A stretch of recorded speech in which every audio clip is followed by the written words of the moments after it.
Дилшод Назаров, курспартои тоҷик 6 майи соли 1982 ба дунё омадааст. Ӯ аз маъруфтарин варзишгарони тоҷик маҳсуб мешавад, ки дар риштаи варзиши сабук дар навъи курспартоӣ ба натиҷаҳои назаррас ноил гардидааст. Дилшод Назаров иштирокчии чандин бозиҳои олимпӣ мебошад.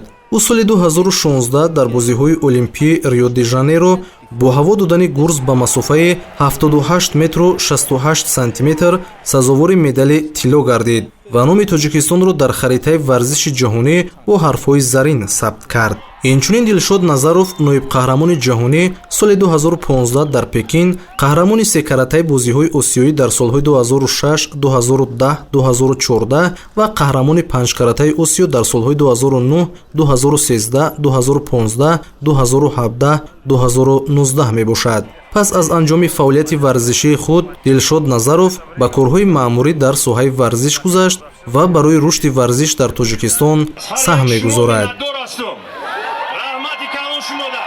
мо дар шабакаҳои иҷтимоӣ пайгирӣ намоед.